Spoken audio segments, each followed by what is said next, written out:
لو سألتكم ايه احسن مسلسل تشويق اتقدم في الدراما المصرية، كتير منكم هيقول مسلسل الصياد او اي مسلسل ليوسف الشريف عموما. موسم رمضان 2013 انا بعتبره من اقوى المواسم الدرامية اللي اتقدمت. في الموسم ده نيلي كريم قدمت لينا اول بطولة درامية ليها بمسلسل ذات.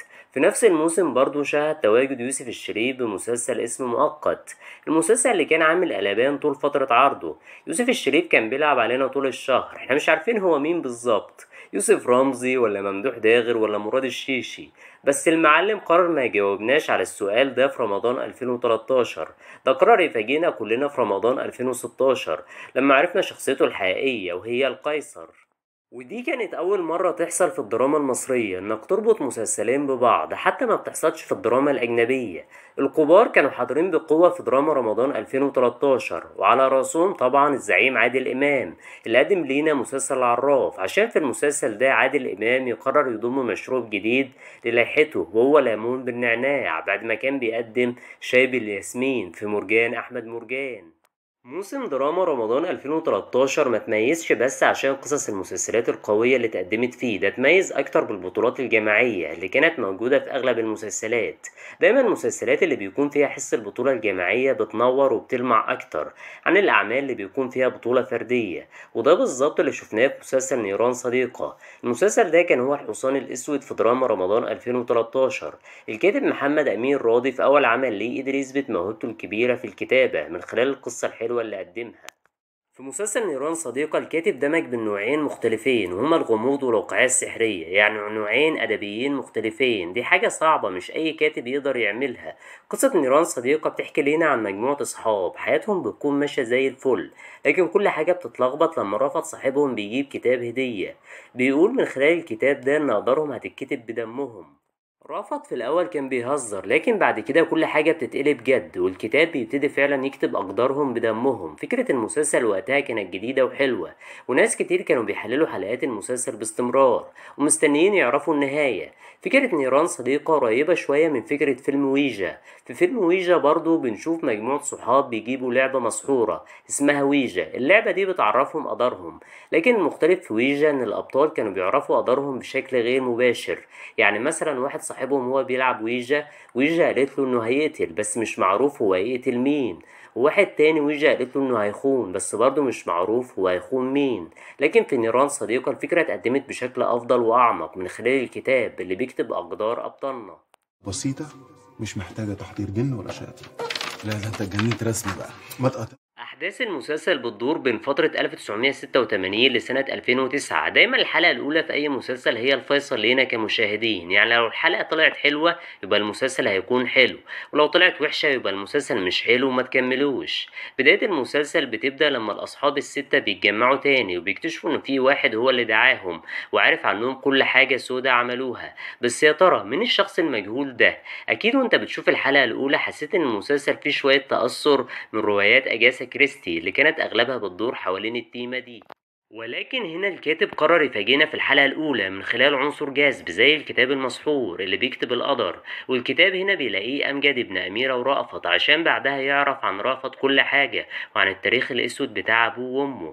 أمجد اكتشف حاجات كتير من الكتاب زي إن رأفت مش أبوه الحقيقي ولا أميرة أمه. اللي حصل إن أميرة بعد ما رأفت زقها وسقطها الرحم انفجر عندها وشالوا ليها الرحم. وطبعا هنا سمرة امها بتتصرف وبتخطف ابن جورجيت وعماد وبتديه رأفت اللي بيقرر يسرق ابن صاحبه وياخده ليه. شخصية رأفت بالنسبة ليا هي اكتر شخصية شريرة في الاصحاب الستة، بس شر رأفت جه من البيئة اللي هو كان عايش فيها، ده ما جاش من فراغ. يعني تخيل معايا كده شخص كان شايف امه بتخون ابوه وبتصاحب رجالة من دوره. شخصية رأفت في البداية كانت سوية لكنها بدأت بالتحول التدريجي من ساعة موت ابوه وتعذيبه في المعتقل. وهنا رأفت بيفتقر، ولما الفقر بيطوله أميرة بتقرر تتخلى عنه وتروح تتجوز طارق، لأن طارق بقى أنجح وأشهر، والأهم من كده طارق بقى أغنى. أصل أميرة كانت طول الوقت بتدور على الفلوس وعايزة تهرب من الفقر. اللي لفت نظري في شخصية أميرة إنها أصلا ما كانتش بتحب رافت ولا حتى كانت بتحب طارق، هي كانت بتحب نفسها، وهي أكتر واحدة أثرت في رافت وخلته يتغير للشخصية السادية دي اللي بتقتل بكل برود. رافت قتل سليم وسمرة وحشمت، هما الصراحة التلاتة دول كانوا يستاهلوا القتل، لأن سليم ده عذب رافت ودمر أمه، وسمرة دي كانت قوادة وشخصية وحشة، أما جوزها حشمت فكان حرامي. يمكن الخطيئة الأبشع لرافت إنه سرق ابن صاحبه عماد وخطفه، مع ان عماد كان كويس معاه واكتر واحد وقف جنبه. شخصية طارق اللي قدمها لينا عمرو يوسف يمكن هي الشخصية الأقل شرا وسط الأبطال. طارق شخصية غريبة قوي ومليانة تناقضات. طارق كان عنده ميول فنية وعايز يدخل معهد السينما عشان يبقى مخرج، لكن رغبة أبوه بتخليه يخش كلية الشريعة والقانون عشان يبقى راجل دين، وبعد ما بيخلص دراسته في الكلية بيقرر تاني يدخل المعهد، لكن أبوه بيرفض وبينصحه يكمل في طريق ربنا، وفعلا طارق بيكمل في طريق الله وبيبقى شيخ وداعية مشهور، بيتوب على ايده ناس كتير وخطبه بيحضرها جماهير عريضة، لكن مع الوقت طارق بيتحول لإرهابي. لهم خلاص عرفت اللي فيها. عرفتي ايه؟ دقون داخله. وطبعا أفكاره عن الدين كمان بتتغير وبيكون متشدد. نهال بقى هي أكتر شخصية مظلومة وسط الأبطال.